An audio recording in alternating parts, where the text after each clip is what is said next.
Good morning dear students. तो आज हम लोग नया टॉपिक डिस्कस करने जा रहे हैं और वो है त्रुटि या एरर। ठीक है, अब देखिए यहां पे अगर अपन बात करें त्रुटि की, तो त्रुटि किस में, एरर किस में। अभी अपन जो टॉपिक डिस्कस कर रहे थे वो सारा चल रहा था भौतिक राशियों के मापन से संबंधित। ठीक है, तो अगर अपन मापन की बात करें, किसकी बात करें, मापन की, तो हम लोग किसी भौतिक राशि का मापन कर रहे हैं, उसका मेजरमेंट कर रहे हैं, और उस मेजरमेंट में हम लोग जो वैल्यू नाप रहे हैं, हम लोग जो वैल्यू नाप रहे हैं वो वाली वैल्यू होगी मापित मान। कौन सी वैल्यू होगी, मापित मान। और उसकी रियल जो वैल्यू होगी वो होगा उसका वास्तविक मान।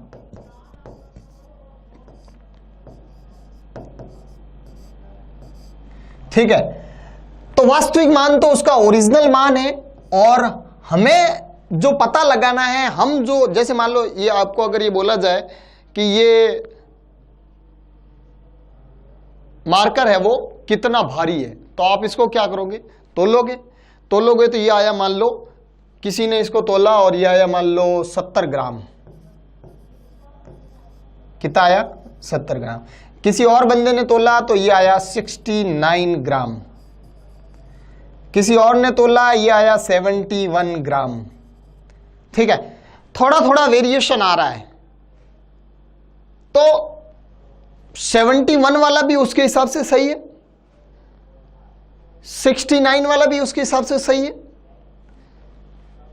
70 वाला भी उसके हिसाब से सही है। तो फिर रियल में सही कौन सा है भाई। हम लोग बोल रहे हैं कि इस आदमी ने ये मान मापा, इस आदमी ने ये मान मापा, इस आदमी ने ये मान मापा, एक ने 69, एक ने 71, एक ने 70, ये इसका भार बताया, तो हम किसको सही मान लें, और इसका वास्तविक मान फिर कौन बताएगा भाई। हम लोग जो भी नाप के बता रहे हैं वो तो सारे मापित मान है, फिर वास्तविक मान बताने के लिए भगवान थोड़ी आएगा कि नहीं भाई इसका वास्तविक मान 69.2 ग्राम है।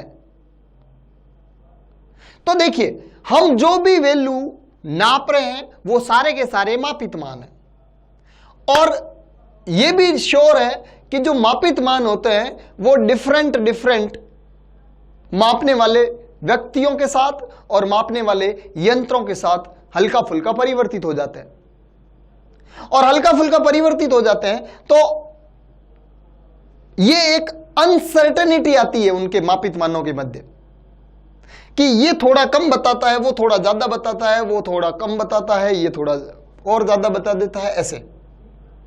तो त्रुटि क्या है, त्रुटि किसी व्यक्ति द्वारा किसी भौतिक राशि का जो मान मापा जाता है उसका मापित मान उसके वास्तविक मान से कितना भिन्न है, कितना डिफरेंस है, ये डिफरेंस ही त्रुटि है। अब ये डिफरेंस ज्यादा हो सकता है, ये डिफरेंस कम हो सकता है। ज्यादा कम का मतलब है ये जो डिफरेंस है वो वास्तविक मान से मापित मान ज्यादा हो सकता है, या वास्तविक मान से मापित मान कम भी हो सकता है। अब हो सकता है इस मार्कर का भार 70 ग्राम है, तो एक आदमी ने नापा 69 ग्राम यानी वास्तविक से कम नाप दिया, और एक ने बताया 71 ग्राम यानी ये वास्तविक से ज्यादा बता रहा है, लेकिन इसके मापित मान में और इसके मापित मान में त्रुटि कितनी है, 1 की। कितनी त्रुटि है, 1 की। तो त्रुटि कहेंगे किसको, त्रुटि की डेफिनेशन क्या होगी, किसी भौतिक राशि के मापन के दौरान उसके मापित मान में वास्तविक मान से भिन्नता, या उसके मापित मान में रह गई अनिश्चितता त्रुटि कहलाती है। क्लियर। तो त्रुटि का हम लोग फॉर्मूला बना सकते हैं कि त्रुटि वास्तविक मान माइनस मापित मान होती है। त्रुटि क्या होती है, वास्तविक मान माइनस मापित मान। अब ये मापित मान अगर ज्यादा नाप लिया तो ये नेगेटिव हो जाएगी, और मापित मान अगर कम नाप लिया तो ये क्या हो जाएगी, पॉजिटिव हो जाएगी। बात समझ में आई। तो त्रुटि हमेशा वास्तविक मान माइनस मापित मान होता है, हमेशा और हमेशा। त्रुटि का सूत्र क्या हो जाएगा, वास्तविक मान माइनस मापित मान।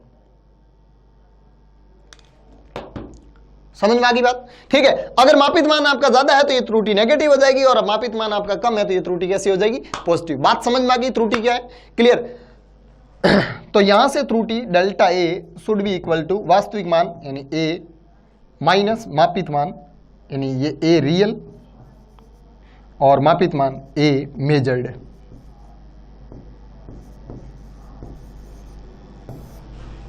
ये किसी भौतिक राशि के अंदर, किसी भौतिक राशि के मापन में त्रुटि होगी। क्लियर? आगे देखते हैं त्रुटियों के प्रकार। त्रुटियां दो प्रकार की होती हैं, एक क्रमबद्ध त्रुटि, एक यादृच्छिक त्रुटि। सिस्टमेटिक एरर और रैंडम एरर। देखिए, जो क्रमबद्ध या सिस्टमेटिक एरर है उसका फिक्स एक रीजन होता है, कोई न कोई रीजन होता है जिसकी वजह से वो उत्पन्न हुई है। और रैंडम एरर जिसका कारण ही हमें नहीं पता कि कैसे उत्पन्न होगी। तो इन त्रुटियों का कारण पता होता है, इन त्रुटियों का कारण भी पता नहीं होता। इन त्रुटियों का कारण पता होने के कारण इनको मिनिमम किया जा सकता है, इनको रिमूव किया जा सकता है। इनका कारण ही नहीं पता तो फिर इनको रिमूव कैसे करें? तो यादृच्छिक त्रुटियां वे त्रुटियां हैं जो अचानक मापन के अंदर उत्पन्न हो जाती है किसी प्रकार की गतिविधि के कारण, और वो गतिविधि जिसका हमें आभास ही नहीं था कि ये वाली गतिविधि हो जाएगी। लेकिन ये जो सिस्टमेटिक एरर है या ये जो क्रमबद्ध त्रुटियां है, इनका फिक्स रीजन होता है कि ये किन किन वजहों से हो सकती है। इनके कुछ संभावित कारण होते हैं, उन कारणों को हम लोग चेक करके इन त्रुटियों को हम लोग रिमूव कर सकते हैं। तो देखिए, क्रमबद्ध त्रुटियां कुछ प्रकार की होती है, जिसमें व्यक्तिगत त्रुटि पहला प्रकार है इसका व्यक्तिगत त्रुटि।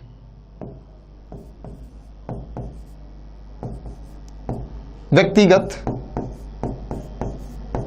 त्रुटि ये इसका पहला प्रकार है। ठीक है, दूसरा प्रकार है इसका यंत्रगत त्रुटि। यंत्रगत त्रुटि। और तीसरा प्रकार है कार्यविधि में अपूर्णता। कार्यविधि में अपूर्णता। ये तीन मुख्य इसके भाग है, मुख्य इसके रीजन है। पहला देखिए, पहला हो सकता है व्यक्तिगत त्रुटि। व्यक्तिगत त्रुटि मतलब जिस व्यक्ति ने मेजरमेंट किया था उससे कोई भूल हो गई हो। कभी कभी हो जाता है ना कि कुछ कैलकुलेशन में मिस्टेक कर देता है। जैसे करने में 2 गुणा 3 बराबर 6 करना होता है, लेकिन वो गलती से इसको 5 लिख देता है, इन गुणा करने की जगह जोड़ देता है। तो ये क्या एक मिस्टेक है, त्रुटि है। और ये कैसी त्रुटि है? ये किसी प्रकार की यंत्र से, कार्यविधि से, ऐसे कुछ किसी प्रकार के विधि के साथ ये त्रुटि नहीं आई। ये त्रुटि सिर्फ और सिर्फ इस पर्टिकुलर व्यक्ति ने की है। अगर इस व्यक्ति की जगह कोई दूसरा व्यक्ति होता तो डेफिनेटली ये सेम त्रुटि नहीं करता। तो आपको अगर कहीं बोल दिया, कोई ऐसे मेजरमेंट करना पड़ा और उस मेजरमेंट में आपको गुणा भाग ऐसा कुछ करना पड़ा और वहां पे उसने कुछ कैलकुलेशन में गड़बड़ कर दी, तो वो सिर्फ और सिर्फ उस पर्टिकुलर व्यक्ति की त्रुटि है। वो उसकी जगह अगर कोई दूसरा व्यक्ति होता तो डेफिनेटली वो सेम त्रुटि नहीं करता। तो फिर इस त्रुटि को हटाया जा सकता है किसी परफेक्ट व्यक्ति को बिठा करके कि भाई नहीं, तू कैलकुलेट नहीं करेगा, कोई और जिसकी कैलकुलेशन अच्छी है उससे कैलकुलेट करवाएंगे। तो पहली त्रुटि है व्यक्तिगत त्रुटि, जिसको हम लोग आसानी से अगर पता लगने के बाद में रिमूव किया जा सकता है। दूसरा है यंत्रगत त्रुटि, यानी आपके यंत्र में, जिस यंत्र से आप मेजर कर रहे हो, किसी वस्तु का मापन कर रहे हो, वो यंत्र खुद ही त्रुटिपूर्ण है। कैसे? जैसे मान लो आपने एक स्केल लिया और उस स्केल से आप ये लंबाई नाप रहे हो, ये लंबाई नाप रहे हो इस स्केल से। आपने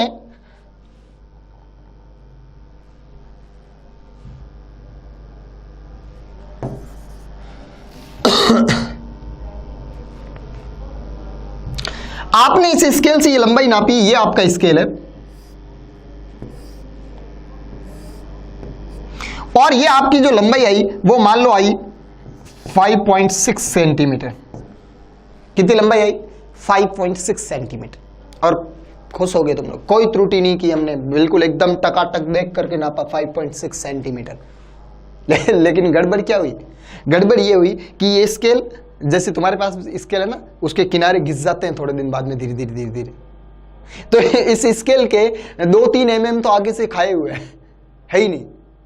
तो आपने 0 से रीडिंग शुरू की नहीं, आपकी कोई गलती नहीं, आपने तो बिल्कुल उसको एकदम टच करके रखा, एकदम उसकी लंबाई के साथ उसको जोड़ करके रखा, यानी आपने बिल्कुल भी इधर गैप नहीं छोड़ा। लेकिन आपकी गलती थोड़ी है, आपने इस स्केल को ढंग से नहीं देखा। ये स्केल खुद 0 से शुरू नहीं हो रहा, ये स्केल खुद 3 mm से शुरू हो रहा है, यानी 3 mm इसके यहां से उड़ गए और 3 mm यहां से उड़ चुके हैं। तो ये जो लंबाई, जो भी लंबाई नाप रहा है वो डेफिनेटली 3 mm ज्यादा नाप रहा है। 3 mm क्या नाप रहा है? ज्यादा। तो ये जो 5.6 सेंटीमीटर है ना, वो ओरिजिनली 5.6 है ही नहीं, 5.3 सेंटीमीटर ही है, बिकॉज ये स्केल आगे से घिसा हुआ है। तो ये किसकी त्रुटि है? ये उस पर्टिकुलर व्यक्ति की त्रुटि नहीं, उसने तो कोई कैलकुलेशन में मिस्टेक नहीं की, हाँ बस उसने इतना गड़बड़ की कि उसने उस स्केल को चेक नहीं किया। तो स्केल को चेक करना चाहिए, स्केल भी त्रुटिपूर्ण हो सकता है। अच्छा, ऐसे कोई मान लो किसी तराजू से आप कोई सामान तोल रहे हो, तराजू से सामान तोलने से पहले क्या होना चाहिए? तराजू के दोनों पलड़े बराबर होने चाहिए, कोई ऊपर नीचे नहीं होना चाहिए। अगर एक पलड़ा पहले से ही किसी वजह से झुका हुआ है और फिर आप उसमें से तोलोगे तो वो तो रियल वैल्यू से कम ही नापेगा ना। अगर पहले से ही झुका हुआ है तो वो तो 900 ग्राम पे भी 1 किलो का रीडिंग दे देगा। तो ये भी एक यंत्रगत त्रुटि है, यंत्र के अंदर मिस्टेक है। तो यंत्रगत त्रुटि आपको समझ में आ गई होगी कि किसी पर्टिकुलर स्केल के अंदर त्रुटि हो सकती है। वो तराजू है, वो भी एक स्केल है, वो भी एक मेजरिंग स्केल है, उसके अंदर त्रुटि हो सकती है। तो ये इस टाइप की त्रुटि आप उस पर्टिकुलर स्केल को, जो त्रुटिपूर्ण स्केल है, उस स्केल को हटा करके, उस स्केल को रिमूव करके आप एलिमिनेट कर सकते हैं। समझ में आई बात? और तीसरा है कार्यविधि में अपूर्णता। ये सारे सिस्टमेटिक एरर्स के भाग है, यानी सारे क्रमबद्ध त्रुटियों के संभावित कारण है। तीसरा कारण है इसका कार्यविधि में अपूर्णता। कार्यविधि में अपूर्णता का मतलब है कि जो व्यक्ति, देखिए व्यक्ति की कैलकुलेशन में कोई मिस्टेक नहीं है, व्यक्ति परफेक्ट है और यंत्र सारे परफेक्ट है, तो ये त्रुटि नहीं हो सकती, ये नहीं हो सकती। लेकिन जो व्यक्ति है ना, उस व्यक्ति को पाठ्यांक लेना ही नहीं आ रहा, उस व्यक्ति को पाठ्यांक लेना नहीं आ रहा है। यानी उसे ये नहीं पता कि ये इसकी लंबाई नापने के लिए मुझे इस स्केल को इधर टच करके रखना है। या फिर जैसे मान लो एक घड़ी है और इस घड़ी के अंदर ऐसे नंबर्स लिखे हुए हैं। क्या लिखे हुए? ऐसे नंबर्स लिखे हुए, और यहां पे बीच में इसका वो जो कांटा वो ऐसे चल रहा है। आपको पता है, आप अगर इधर से इस कांटे को देखोगे तो कांटा इस 12 से, ये मान लो 12 है, 12 से थोड़ा उधर दिखेगा। यानी आप क्या कहोगे? 12 बज के कुछ ऊपर हो गया टाइम। और आप इधर से इस कांटे को देखोगे तो आपको लगेगा कि ये कांटा 12 से पीछे। मतलब आप, ये घड़ी है, इस घड़ी को आप अगर साइड में से कहीं इधर से या इधर से अगर आप देखते हो तो ये 1-2 सेकंड कम या ज्यादा दिखाता है। तो आपको इसको सही देखने के लिए या इसका सही पाठ्यांक लेने के लिए आपको कैसे देखना पड़ेगा? बिल्कुल ऐसे ऊपर से। तो कांटा बिल्कुल जहां होगा उसके ऊपर ही दिखाई देगा। तो ये कांटा यहां से ऊपर उठा हुआ होता है, जो नंबर्स नीचे लिखे हुए हैं उससे थोड़ा कांटा ऊपर की तरफ होता है, और इस ऊपर की तरफ इस गैप की वजह से आप साइडों में देखते हो तो वो कांटा या तो इधर या फिर इधर, इसको कहते हैं लंबन। क्लियर? ये मिस्टेक होती है, इस टाइप की मिस्टेक होती है इसके पाठ्यांक लेने में। तो आपको उस समय बिल्कुल ऊपर से रीडिंग लेनी है, एकदम सामने से देखना। ये आप 12th क्लास में गैल्वेनोमीटर और एमीटर में विद्युत धारा का मापन करोगे, उस समय आपको ये बताया जाएगा कि गैल्वेनोमीटर में आपको वहां खाने गिनने पड़ते हैं कि इसमें इतने खाने धारा है, और आपने तो हल्का फुल्का साइड में से देख लिया तो आपका एक खाना कम ज्यादा हो सकता है। कोई कहेगा कि इसमें 32 खाने धारा प्रवाहित हो रही है, कोई कहेगा इसमें सर 31 खाने ही है, 30 खाने ही है, तो ये गड़बड़ हो जाएगी वहाँ, ये वहाँ आपसे त्रुटि हो जाएगी, ये वहाँ आपकी ये कार्यविधि में अपूर्णता कहलाएगी कि आप कार्यविधि में परफेक्ट हो ही नहीं, आपको प्रैक्टिकल करने का नॉलेज ही नहीं है, आपको पता ही नहीं रीडिंग कैसे ली जाती है। ठीक है, तो ये इस टाइप से त्रुटि हो सकती है, इसको एलिमिनेट कर सकते हैं, हमें पता होगा इसका कि ऐसे नहीं करना है, ऐसे ये आप जब भी रीडिंग लोगे उससे पहले आपको इंस्ट्रक्शन दिए जाएंगे कि आपको ये गलतियां नहीं करनी है, ये बेवकूफ़ियां नहीं करनी है। दूसरा, यंत्रगत त्रुटि, सारे यंत्र चेक करवाए जाएंगे परफेक्ट है क्या, उसके बाद में हम लोग उससे किसी भौतिक राशि का मापन करेंगे। और व्यक्तिगत त्रुटि में व्यक्ति को पहले ट्रेंड किया जाएगा कि ऐसे गधापना नहीं करना है आपको, इस टाइप की मिस्टेक आपको नहीं करनी है। क्लियर। फिर नेक्स्ट बात करते हैं यादृच्छिक त्रुटि की। किसकी बात करते हैं? यादृच्छिक त्रुटि। यादृच्छिक त्रुटि एक रैंडम एरर है जिसका पता ही नहीं चलेगा कि ये किसकी वजह से हो गई। जैसे मान लो आप एक तराजू से कुछ तोलना चाह रहे हो, तराजू से कुछ तोलना चाह रहे हो और उसको कार्यविधि में ये सब कुछ तीनों में आप परफेक्ट हो, तराजू बिल्कुल सही है, व्यक्ति बिल्कुल टकाटक, आपको पता है तोला कैसे जाता है ये भी आपको टकाटक ध्यान है, और आपने जैसे ही उसको तोलना शुरू किया कुछ भूकंप आ गया, मान लो हिल गया, जिस समय आपने पाठ्यांक लिया हल्का सा वाइब्रेशन आया और वो हिल गया, और आपने जिस समय वो पाठ्यांक देखा था उस समय वो हिला हुआ पाठ्यांक देखा और आपने कम या ज्यादा नापा, आपको पता ही नहीं चला भूकंप की वजह से हल्का फुल्का हिला है। हल्की फुल्की हवा की वजह से हिल जाएगा, तब भी आपका थोड़ा बहुत इधर उधर नाप सकता है। आपने देखो सुनार जब कोई मान लो सोना वगैरह तोलता है ना, उसमें तो उसके तो 1 मिलीग्राम कम ज्यादा हो जाए ना उसकी लंका लुट जाएगी। 1 मिलीग्राम में 1 मिलीग्राम सोना अगर कम ज्यादा किसी को दे दिया, अपन तो 1 मिलीग्राम को कुछ समझते ही नहीं, 1 मिलीग्राम क्या है, कुछ नहीं। ठीक है, तो वहां उसको बहुत ज्यादा एक्यूरेसी रखनी पड़ती है। तो वो आपको पता है कैसे तोलता है, वो तराजू को जो उसका तोलने का यंत्र होता है उसको भी एक कांच की डिब्बी के अंदर बंद रखता है, कांच की पेटी के अंदर बंद रखता है कि हवा का झोंका वगैरह आकर के मेरा ये एक आध मिलीग्राम सोना कम ज्यादा नहीं हो जाए। क्लियर। तो वो प्रयास कर रहे हैं उस प्रकार की त्रुटि को भी एलिमिनेट करने का, लेकिन ये कब होगी, कितनी होगी, इनका अनुमान पहले से नहीं होता, और हो गई उसके बाद में भी हमें ये इसका अनुमान नहीं रहता कि ये त्रुटि हो गई इसमें। हम तो वो जो हमारा जो मापित मान आया हम तो उसको परफेक्ट मान रहे हैं कि ये बिल्कुल सही नापा है हमने, इसमें हमारी गड़बड़ नहीं है, लेकिन फिर भी इसमें अदृश्य त्रुटि रह सकती है उसके अंदर। क्लियर। और इस प्रकार की त्रुटियां हम लोग एलिमिनेट कर सकते हैं। तो ये त्रुटियों के कुछ प्रकार हुए। तो मेजर डिफरेंस क्या है? मेजर डिफरेंस ये है कि क्रमबद्ध त्रुटियां वे त्रुटियां होती हैं जिनके कारणों का हमें पता होता है और हम उन त्रुटियों को एलिमिनेट करने की पॉसिबिलिटी रखते हैं। उन त्रुटियों को हम लोग हटाने का प्रयास कर सकते हैं या हटा सकते हैं। लेकिन इनमें यादृच्छिक त्रुटियों में हमें कारणों का पता नहीं होता, और कारणों का पता नहीं होने के कारण इन त्रुटियों को हम लोग परफेक्टली यानी पूर्णतः रिमूव नहीं कर सकते, हटा नहीं सकते। क्लियर। आगे बढ़ते हैं और नेक्स्ट डिस्कस कर रहे हैं किसी भौतिक राशि का वास्तविक मान। हाँ, ये मैंने पहले बोला ना कि त्रुटि क्या होती है कि किसी भौतिक राशि का वास्तविक मान से मापित मान कितना भिन्न है, ये भिन्नता त्रुटि कहलाती है। लेकिन आपने जो भी मान उसका, जैसे मैं इसको कहूं कि ये मार्कर है वो कितने ग्राम का है, तो आप इसको तोलोगे, तोल करके जो भी आप इसका मान बताओगे, जैसे मैंने 3 मान बताए थे ना पहले 69, 70 और 71, ये 3 लोगों ने अलग अलग तोला और 3 लोगों ने अलग अलग मान बताए कि एक बोल रहा है 69 ग्राम है, एक बोल रहा है 70 ग्राम है, एक बोल रहा है 71 ग्राम है, ऐसे बता रहे हैं। ठीक है, पहले आदमी ने ये बताया, दूसरे ने ये बताया, तीसरे ने ये बताया। ठीक है, तीनों का डिफरेंट वैल्यू है। ये पहले व्यक्ति का मापित मान है, ठीक है, ये दूसरे व्यक्ति का मापित मान है, ये तीसरे व्यक्ति का मापित मान है। तो ये सारे अगर मापित मान है तो फिर इसका वास्तविक मान कौन सा है, और हमें इसका वास्तविक मान कैसे पता चलेगा? बिल्कुल सही बात, हमें किसी भौतिक राशि का वास्तविक मान पहले से ही जब उस वस्तु ने अवतार लिया उस समय उसके ऊपर लिखा हुआ नहीं दिया जाएगा कि ये इतना है, इसकी लंबाई इतनी है, इसका भार इतना है। अरे भाई ये तो हमने खुद ने बनाई है, ये वस्तु हमने खुद ने बनाई है, इसका भार वार क्या है, कितना है, ये सब कुछ हमें इसको माप करके बताना पड़ेगा कि इतना है। तो फिर हम लोग माप करके बताएंगे, वो तो हमारा मापित मान होगा, फिर उसका वास्तविक मान रियल वैल्यू कैसे है, क्या पता चलेगा ये इसकी रियल वैल्यू है?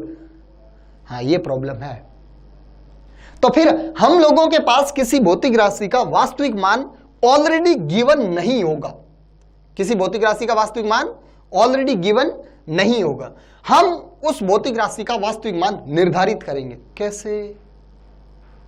हम उस भौतिक राशि को अलग अलग लोगों से बार बार नपवाएंगे, बार बार उसका मापन किया जाएगा।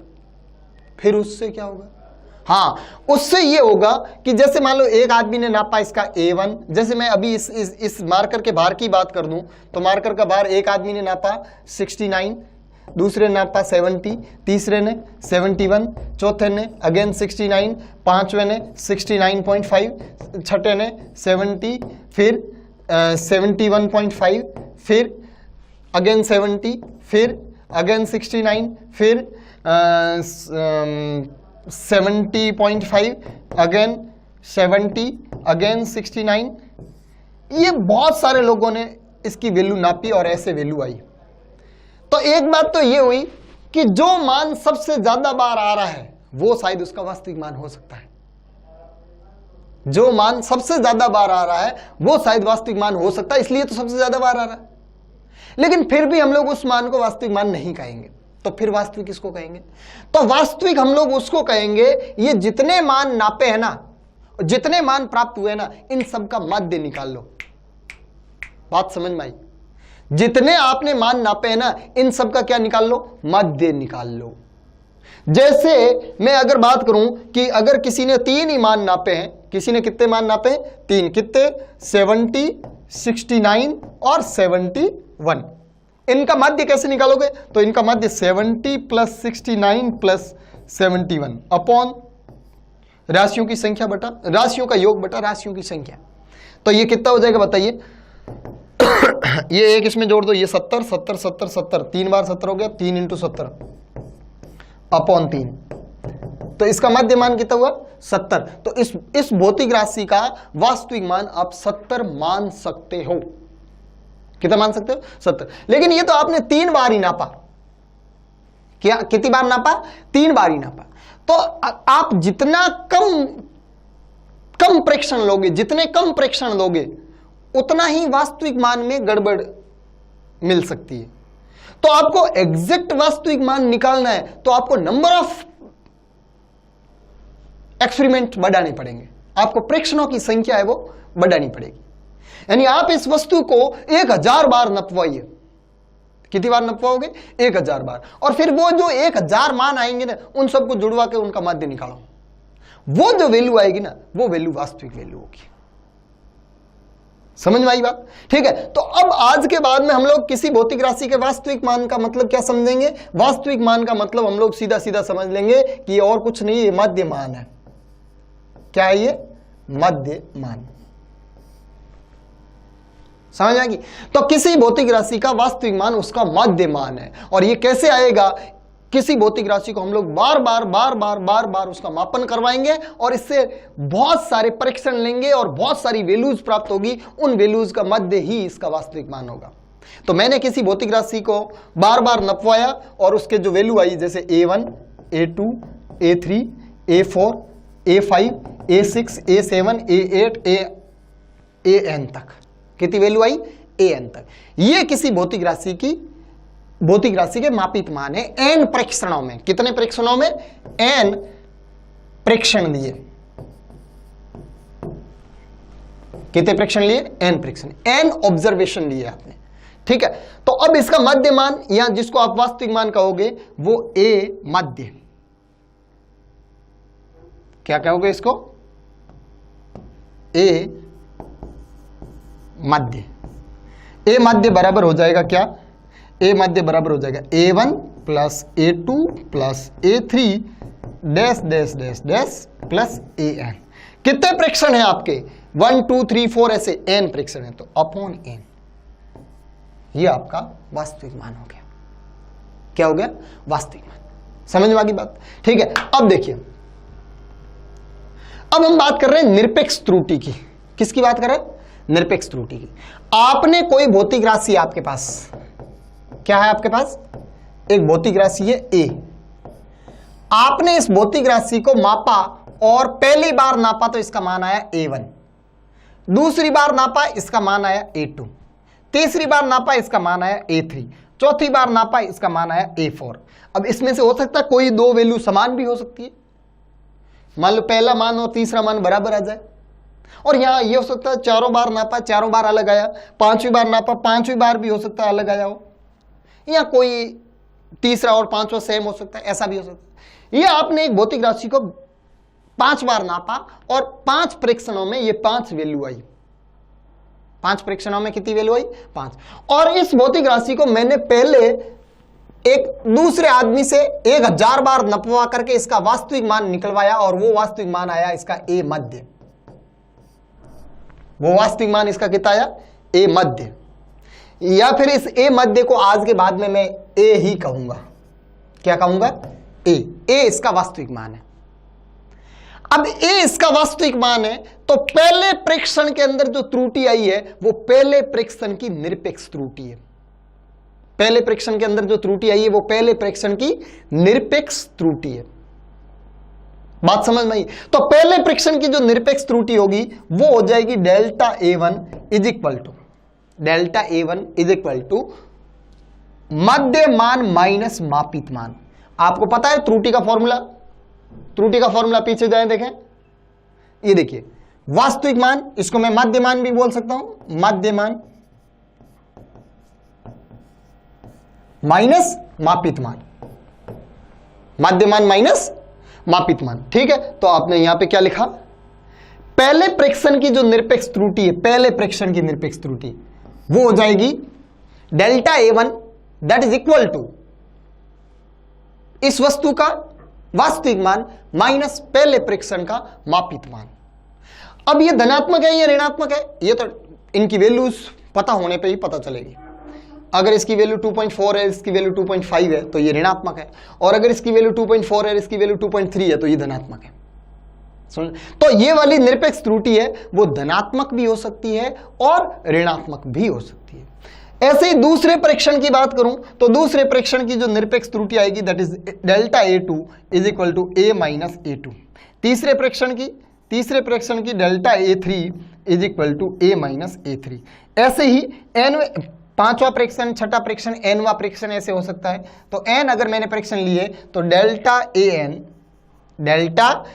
That is equal to a minus an, ये nवें परीक्षण की निरपेक्ष त्रुटि है। तो आप जितने परीक्षण लोगे उतनी निरपेक्ष त्रुटियां आपके पास मिलेगी।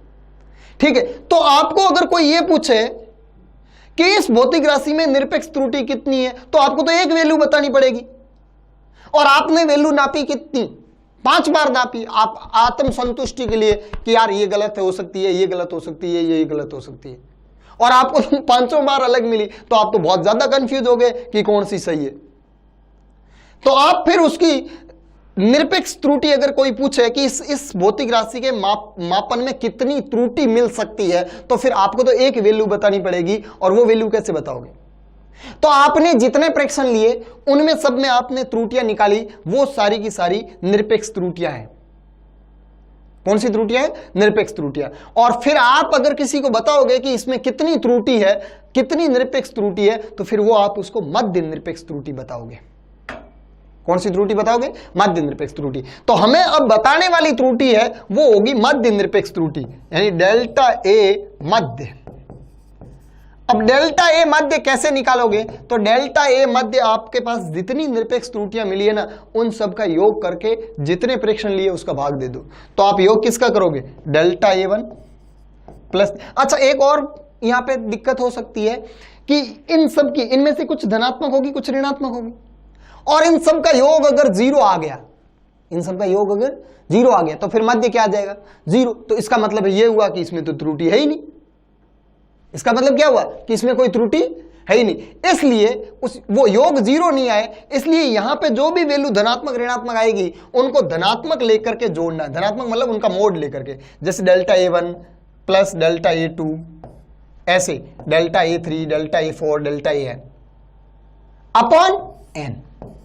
ये उस पर्टिकुलर भौतिक राशि की निरपेक्ष त्रुटि होगी।